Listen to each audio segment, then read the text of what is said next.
आप ये जो मेरे रूम की हालत आज देख रहे हैं ना, मैं आपको दिखाने वाली हूँ। इसके पीछे मतलब बहुत बड़ी बात है। 3 दिन हो गए मेरा रूम ऐसे ही पड़ा हुआ है। मैं ना रूम में झाड़ू किया है, ना पोछा किया है, ना कोई कपड़े वगैरह सेट किए हैं, सारा कुछ ऐसे ही पड़ा हुआ है। जब भूमि के पापा और बच्चे अपना ऑफिस मतलब भूमि के पापा शॉप पे जाते हैं, बच्चे स्कूल जाते हैं। ये मैं लहंगा लेके आई थी, ये भी आपको दिखाना था। हमारे यहाँ पे शादी है, उसके लिए लहंगा लेके आई हूँ। तो वो भी ऐसे ही पड़ा हुआ है। ये है भूमि के पापा का कबर्ड। डेली जब ये शॉप पे जाते हैं उसके बाद मैं इनका कबर्ड सेट करती हूँ। फिलहाल आप इनकी हालत देख सकते हैं। ये ऊपर मेरे कपड़े पड़े हुए हैं और ये है बच्चों का कबर्ड। लगभग 3 दिन हो गए मैंने कोई कबर्ड सेट नहीं किए। मैं डेली सेट करती हूँ। जब बच्चे कपड़े अपने निकाल के स्कूल चले जाते हैं या उनके पापा, तो मैं डेली सेट करती हूँ। तो 3 दिन हो गए, ना कोई झाड़ू हुआ है ना पोछा हुआ है। 3 दिन पहले मैंने कपड़े धोए थे, ये डाइनिंग टेबल के ऊपर फोल्ड करके रखे हुए। ये कपड़े फोल्ड करके उसी टाइम पे मुझे फ़ोन आया था मेरे घर से। यहाँ देख सकते हैं आप, सोफे वाले रूम में भी सारे मेरे कपड़े पड़े हुए हैं। मेरा दिल नहीं कर रहा था कुछ भी करने का। शर्म तो मुझे बहुत आ रही थी कि सब लोग क्या बोल रहे होंगे, पर मेरा दिल नहीं कर रहा था कुछ भी करने का। मेरा दिल कर रहा था कि बस मैं बैठी रहूँ, बस मैं सोचती रहूँ, मैं फ़ोन करती रहूँ मम्मी पापा को, भाई को। हुआ कुछ ऐसे, 3 दिन पहले एक फ़ोन आया। मैं बैठी हुई थी, छत से कपड़े लेके आई, शाम का टाइम था, कपड़े फ़ोल्ड कर रही थी। जो डाइनिंग टेबल के ऊपर पड़े हुए आधे कपड़े, वो मैंने फ़ोल्ड करके रखे हुए थे। भाभी का फ़ोन आया। भाभी अचानक बोले कि पापा से मम्मी पापा से आपकी बात हुई? मैं कहा नहीं, क्योंकि मैं मम्मी पापा को डेली डेली फ़ोन नहीं करती हूँ। मैं है ना, पता नहीं क्यों मैं किसी को फ़ोन ही नहीं करती। बस मम्मी पापा हैं, हफ्ते में एक बार भाई से बात होती है, 2 भाई है, भाइयों से बात होती है। 2 हफ्ते में कई बार भाभी से बात होती है। मम्मी लोगों को भी मैं 4-5 दिन में एक बार फ़ोन करती हूँ। क्योंकि मुझे है कि मम्मी के साथ पापा हैं, पापा के साथ मम्मी है। जब पापा जॉब पे थे उस टाइम पे मम्मी को डेली फ़ोन किया करती थी। तो मैंने फ़ोन नहीं किया था मम्मी को 3-4 दिन से। फिर भाभी का फ़ोन आया। भाभी ने बताया कि पापा की अचानक तबीयत ख़राब हो गई। मुझे लगा तबीयत ख़राब मतलब पापा के जो गोड्डे हैं ना, मतलब घुटने, वो बहुत दर्द करते थे। मुझे लगा वही कुछ हुआ होगा या फिर उनके सिर में दर्द होता था, वही होता हुआ होगा। मुझे नॉर्मल सा लगा। मैं सोचा हमारे गाँव में जो नॉर्मल मार्केट है वहाँ पे एक डॉक्टर बैठते हैं, मेडिकल स्टोर लगाया हुआ है, तो वहाँ से दवाई ले आए होंगे, ठीक हो गए। मैं ऐसे हँस के बोली, मैं कहा अच्छा, मैं कहा सिर दर्द हो गया होगा, ठीक है चलो कोई नहीं, ले आए दवाई। तो भाभी ने बोला नहीं, पापा की तबीयत बहुत ज़्यादा ख़राब है। जब भाभी ने बोला ना कि पापा की तबीयत बहुत ज़्यादा ख़राब है, तो समझ नहीं आया कि मैं क्या बोलूँ, मुझसे कुछ बोला ही नहीं गया। फिर भाभी बोले कि पापा को रानीखेत, हमारे गांव के पास एक बड़ी मार्केट है, रानीखेत बोलते हैं, तो वहाँ पे थोड़ा डॉक्टर मतलब हॉस्पिटल वगैरह है, वहाँ लेके गए पापा को। पापा को आ गया अटैक। जब मैंने सुना पापा को अटैक आ गया, तो मतलब कुछ भी नहीं था बोलने के लिए। फ़िलहाल मैं कुछ नहीं बोल पा रही हूँ, कुछ भी नहीं था बोलने के लिए। पापा की टेंशन अलग, मम्मी की टेंशन अलग। फिर भाभी से मैंने बोला ठीक है। भाभी ने बोला आप मम्मी को फ़ोन कर लो, पापा एडमिट हो चुके हैं, पापा के टेस्ट वगैरह हो रहे हैं। तो मैंने मम्मी को फ़ोन किया, फिर मम्मी ने मुझे सारा कुछ बताया क्या क्या हुआ था। और जो मम्मी ने बताया ना, मुझे था अगर बाई चांस मम्मी, कई बार होता है हस्बैंड वाइफ में नोक झोंक होती रहती है, तो मम्मी कई बार पापा को बिना बताए कहीं भी चली जाती, कहीं भी मतलब जैसे खेतों का काम करना है या कुछ और लकड़ी वगैरह लेके आनी है, तो मम्मी गुस्से में चली जाती। मैं उस दिन सोच रही थी अगर बाई चांस उस दिन भी मम्मी को गुस्सा आया होता, मम्मी पापा को बिना बताए चली गई होती, तो वे पाप बोल भी नहीं सकती। यहाँ पे कपड़े वगैरह मैं रख रही हूँ, ये सर्दियों के। और ये पहले शॉल दिखा रही थी आपको मैं ना, अभी मेरे पापा ठीक है, 4-5 दिन हो गए थे, तो पापा ठीक थे, अभी मेरा मन लगे था काम में। मैं ना कुछ दिन पहले मिस वहाँ गई थी विशाल में, वहाँ से ये शॉल लेके आई थी। सिर्फ 250 का है और बहुत अच्छा है, बहुत सॉफ्ट है। इसे हम दुपट्टे की तरह भी ले सकते हैं, साइड दुपट्टा भी ले सकते हैं, शॉल की तरह भी ले सकते हैं। अगर कानों में ठंड लग रही है तो मफलर की तरह भी यूज कर सकते हैं। सिर्फ 250 का है, मुझे बहुत पसंद आया इसलिए आपको भी दिखा रही। और इसके साथ ही ये भूमि के पापा अपने लिए हाफ़ जैकेट लेके आए थे। उन्हें ना काम करने में फुल कपड़े वो नहीं पहनते, चाहे कितनी भी ठंड पड़ जाएगी, कहते हैं काम करने में बहुत परेशानी होती है।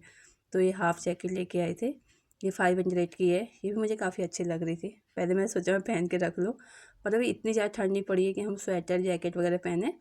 जो ये मैंने सूट पहना हुआ है ना, ये भी गर्म कपड़े में है, इससे काम चल रहा है फ़िलहाल। कभी ठंड हो जाती है, कभी नॉर्मल हो जाता है मौसम, धूप बहुत ज़्यादा निकलती है। तो यहाँ पे मैंने मतलब जिस दिन पापा की मैंने बात सुनी थी, उस दिन मैंने बेड खोला था सुबह में। मैं सोचा था मैं सारे कपड़े वगैरह निकाल के सारे सेट कर दूँगी, ठंड आने लगी है। जैसे कि आपको बताया था, एक दिन पहले मैंने कबर्ड साफ़ किए थे, फिर मैं सारे कपड़े वगैरह लगा के रख दूँगी। पर पापा की जब बात सुनी, सारे कपड़े मतलब जो जैसे निकाले थे वैसे ही पड़े रह गए। कुछ दिन पहले अम्बाला से शॉपिंग करके लाई थी, लहंगा था और तो कुछ भी नहीं, वो भी ऐसे ही पड़ा हुआ है। ब्लाउज सिलने भी नहीं दिया है, शादी नज़दीक की है। अब मैं सारे काम करूँगी क्योंकि अब मेरे पापा ठीक है, उनका स्टंट डले और पापा भी जा चुके हैं। सारे कपड़े वगैरह मैंने सेट किए। बच्चों के गर्म कपड़े जो है कबर्ड में लगाए, इनके गर्मियों के कपड़े सारे बेड में डाल दिए। अपने खुद के गर्म कपड़े निकाले, सारे तो नहीं, अभी आधे ही निकाले। स्वेटर तो एक भी नहीं निकाला, सूट सारे निकाले। और गर्मियों के कुछ एक सूट अभी बाहर है, बाकी सारे ही मैंने पैक करके बैग में, मतलब लिफाफों में डालती हूँ पहले, उसके बाद बैग में पैक करके सारे बेड में डाल दिए। फिर अंदर झाड़ू वगैरह निकाला, सुबह का ही टाइम था। झाड़ू वगैरह किया मैंने, झाड़ू पोछा किया, रूम साफ़ किया। बहुत दिन के बाद मैंने 4-5 दिन के बाद रूम में झाड़ू पोछा किया था, तो काफ़ी अच्छा फील हो रहा था इतने दिन से। अभी दोपहर का टाइम हो गया है, मैं आ गई हूँ किचन में। यहाँ पे बना रही हूँ भटकी दाल। राशन ख़त्म हुआ है फ़िलहाल, अभी राशन नहीं आया है, दाल वगैरह कुछ भी नहीं है, सारे डिब्बे खाली पड़े। तो इससे एक दिन पहले की जो वीडियो थी, मेकओवर को छोड़ के, मेकओवर तो दिवाली के टाइम का है, तब भी मैंने ये भट को पीस के दाल बनाई थी। आज ये भट की जो साबुत दाल होती है वो बनाई गई है। हमारे पहाड़ की दाल है, पहाड़ियों को तो सभी को बहुत पसंद है, बस बच्चे नहीं खाते हैं, बच्चे थोड़ा नखरे करते हैं। जब कभी ऐसी कोई दाल बनती है तो फिर बच्चों को मैगी वगैरह खिला देते हैं। अभी यहाँ पे मैंने ये मतलब जो दाल बनाई है ना, इस पर टमाटर नहीं पड़ता, इस पर कुछ भी खटाई डाली जाती है। तो मैंने जो सूखे दाढ़िम रखे हुए थे हमारे, वो भीगने के लिए रख दिए हैं, तब तो दाल भी पकती रहेगी। दाढ़िम जो है अपना पानी सारा छोड़ देगा खटास वाला, तो उसके बीज निकाल के पानी उस पर डाल दूँगी। यहाँ पे मैं बनाने लगी थी, मुझे बनानी है मूली के पत्तों की सब्ज़ी। आजकल हरी सब्जियाँ आ गई हैं, अब तो पूरे सीजन हरी सब्जियाँ खाओ। पालक खाओ, मूली के पत्ते खाओ, बथुआ खाओ, जो मर्जी खाओ, हरी सब्जियाँ हैं। आप देख सकते हैं यहाँ पे ये हमारी भटकी दाल, इस पे डाल दिया हरा हरा धनिया, और ऊपर से इसमें डाल दिया था अनार दाढ़िम का जो पानी था खट्टा वाला। तो ये दाल खट्टी चटपटी बहुत अच्छी लगती है। अभी यहाँ पे दाल तो बन चुकी है, चावल पहले ही बन चुके थे। अब मैं यहाँ पे बना रही हूँ मूली के पत्तों की सब्ज़ी। कई लोग इसमें फेंक देते हैं, पर हम लोग तो खाते हैं, हमें तो बहुत पसंद है।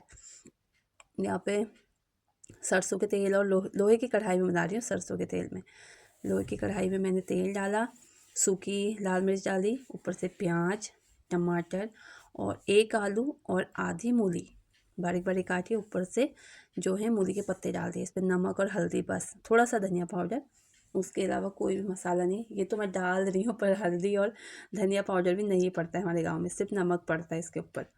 तो इसे मिक्स करते करते आप देख सकते हैं सब्ज़ी मेरी कितनी सी हो गई है ना। जो हरी सब्जियाँ होती हैं ना, वो दिखती तो इतनी ज़्यादा है जब हम बनाते हैं, पर बनते बनते बहुत थोड़ी हो जाती है।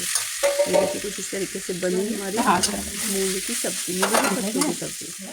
अब सब्ज़ी मेरी बन चुकी थी, तो सब्ज़ी को मैंने टिफ़िन में निकाल लिया है, और जो कढ़ाई थी उस पर हमारे कल के थोड़ा चावल बचे हुए थे, वो चावल डाल के उन्हें ढक के रख दिया है, ताकि वो थोड़ा गर्म हो जाए, बाद में खाने में अच्छे लगे। यहाँ पे मैं ना धनिया लेके आई थी कल, तो धनिया जो है मैंने धो के अच्छे से छत में धूप में सुखा लिया था उसका पानी। अब ये डब्बे में पैक करके रख दूँगी, ये आराम से हमारा 4-5 दिन निकाल देगा, ख़राब नहीं होता बिल्कुल भी नहीं। सुखा के धो के सुखा के रख दो तो। अब यहाँ पे जो कुछ भी है सारा कुछ, ये मूली टमाटर वगैरह सारा लेके आई थी मैं, तो ये सब कुछ फ्रिज में लगाने जा रही हूँ। फिर मिलती हूँ आपसे थोड़ी देर में। ये देखिए यहाँ पे भूमि के पापा बच्चों को लेके आ गए, कितना तो खाना यहाँ पे खाते मैं हैं मेरे आपको बच्चे। दिखाती हूँ इनकी देखो प्लेट, वही, देखो देखो देखो। जिसमें चावल, भटकी दाल आपको और पसंद है दाल? मूली के पत्तों की सब्जी।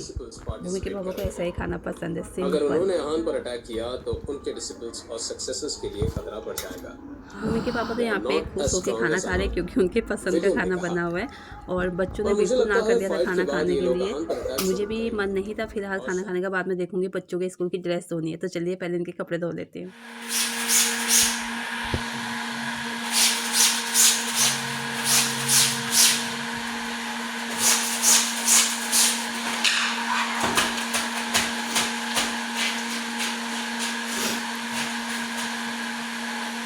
फ़िलहाल बाहर पे आ गई हूँ, जैसे कि आपको बताया कि बच्चों की स्कूल की ड्रेस धोनी है और आजकल शाम तक धूप कम हो जाती है, तो मैं सोचा जल्दी-जल्दी कपड़े धो के छत में डाल दूँ, इससे पहले कि धूप चली जाए। तो काफ़ी जल्दी-जल्दी मैंने कपड़े धोए, बस बच्चों की ड्रेस थी और एक सूट मेरा था। यहाँ पे फिर मैं छत में आ गई थी। मैंने खाना नहीं खाया क्योंकि मैंने सुबह की 2 रोटियाँ पड़ी हुई थी, वही खा ली थी मूली की सब्ज़ी के साथ, मुझे बहुत अच्छी लगती है। अभी मैं जाऊँगी योगा क्लास और बच्चों को भी मैंने खाना दे दिया था। 4 बजे का हमारा टाइम है योगा क्लास का। पहले 5 बजे का था, अब दिन छोटे हो गए तो 4 बजे का हो गया। तो आज की वीडियो, आज का व्लॉग यहीं तक रखते हैं। पसंद आया हो तो प्लीज़ वीडियो को लाइक कीजिएगा, चैनल को सब्सक्राइब कीजिएगा। आपके साथ योगा क्लास की छोटी-सी क्लिप शेयर करूँगी। 3, 4, 5, 6, 7, 6, 7. राइट साइड देखो, राइट साइड देखो, होल्ड करो 1, 2, 3, 4, 5, 6, 7, 8, 9, 10. रिलैक्स हो जाओ, डाउन जाओ 6 से, फिर 7. देखो लेफ्ट साइड, होल्ड करो 1, 2, 3, 4, 5, 6, 7, 8, 9, 10. 6 पोजीशन. नौकासन करांगे, दोनों हाथ सामने, सांप पर अप करो, पीछे तो लेग्स अप करो फिर सामने, होल्ड करो 1, 2, 3, 4, 5, 6, 7, 8, 9, 10. Relax, deep inhale, exhale. शलवासन करांगे, दोनों हाथ थाई से नीचे, सांप पर अप करो, पीछे तो लेग्स नो, दोनों लेग्स कटियां अप करो 1, 2, 3, 4, 5, 6, 7, 8, 9, 10. रिलैक्स, डीप इनहेल करो, एक्सहेल. फिर तो आप फेस भी अप करो, आप होल्ड करो 1, 2, 3, 4, 5, 6, 7, 8, 9, 10. रिलैक्स. दोनों हाथ कमर के पीछे ग्रिप करो, सांप पर शोल्डर अप करो, चेस्ट अप करो. आप होल्ड करो 1, 2, 3, 4, 5, 6, 7, 8, 9, 10. Relax. Deep inhale, exhale, deep inhale, up.